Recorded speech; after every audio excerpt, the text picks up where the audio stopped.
News India 27 नव्या पिढीचं नवं माध्यम। मुंबई नाका हद्दीत खळबळजनक घटना। बालसुधारगृहातून पळालेल्या विधी संघर्षित बालकाने केला दुसरा खून। नाशिक शहरातील मुंबई नाका पोलीस ठाण्याच्या हद्दीत थरार माजवणारी घटना उघडकीस आली आहे। मनमाड येथील बालसुधारगृहातून काही दिवसांपूर्वी पळून गेलेल्या विधी संघर्षित बालकाने पुन्हा एकदा खून केल्याचं समोर आलंय। पोलिसांनी दिलेल्या माहितीनुसार हा अल्पवयीन बालक आधीच गंभीर गुन्ह्यांमध्ये व आरोपींच्या यादीत होता। सुधारगृहातून पळून आल्यानंतर त्याने मुंबई नाका परिसरात राहणाऱ्या एका व्यक्तीशी वाद घालून धारदार शस्त्राने सपासप वार केलेत। यात त्या व्यक्तीचा जागीच मृत्यू झाला। या घटनेनंतर परिसरात एकच खळबळ उडाली। पोलिसांनी तातडीने घटनास्थळी धाव घेत आरोपी बालकाला ताब्यात घेतलंय। त्याच्यावर खुनाचा गुन्हा दाखल करण्यात आला असून तो आधीपासूनच 2 खून, चोरी आणि दरोड्याच्या गुन्ह्यांमध्ये संशयित असल्याचं पोलिसांनी सांगितलंय। दरम्यान एका अल्पवयीन बालकाने सतत गंभीर गुन्ह्यांमध्ये सहभाग घेतल्याने कायदा सुव्यवस्थेवर प्रश्नचिन्ह निर्माण झालं आहे। या घटनेमुळे नागरिकांमध्ये भीतीचं वातावरण निर्माण झालं आहे।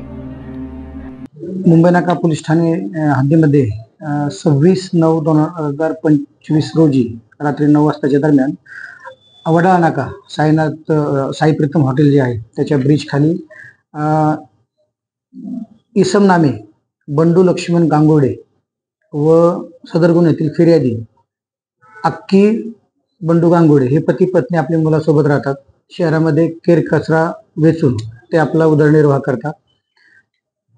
त्या दिवशी ते रात्री वडाळा नाका ब्रिज खाली असताना अल्पवयीन मुलगा वय 16 वर्ष हा त्या ठिकाणी आला आणि त्या ठिकाणी लघवी करण्यास थांबला असता बंडू लक्ष्मण गांगुर्डे यांनी त्यास लघवी करू नको असे सांगितले असता त्याचा राग येऊन अल्पवयीन जो मुलगा आहे त्याने बंडू लक्ष्मण गांगुर्डे याच्या छातीवर पोटावरती वार केले।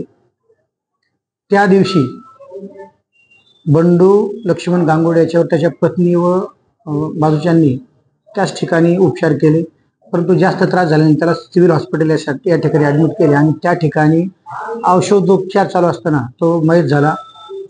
अशी खबर पोलीस ठाण्यात मिळताच तात्काळ पथक सिव्हिल हॉस्पिटल या ठिकाणी रवाना करण्यात आले। तसंच एक टीम गुन्ह्याच्या घटनास्थळी रवाना करण्यात आली व सदरचा गुन्हा जो आहे हा कुणी केला आहे याबाबत शोध घेतला।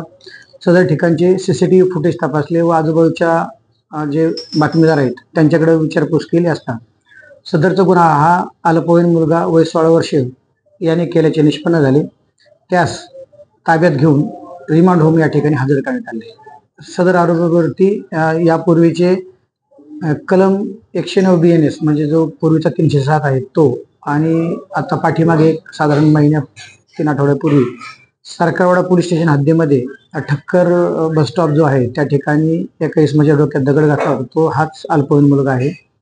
सदरच्या मुलास सरकारवाडा पोलिसांनी ताब्यात घेऊन बाल सुरक्षा गृह मनमाड या ठिकाणी ठेवण्यात आलं होतं। त्या ठिकाणाहून गणपती विसर्जनच्या दुसऱ्या दिवशी हा मुलगा त्या ठिकाणी पळून आला होता। त्याच्यानंतर हा त्याने अपराध केला।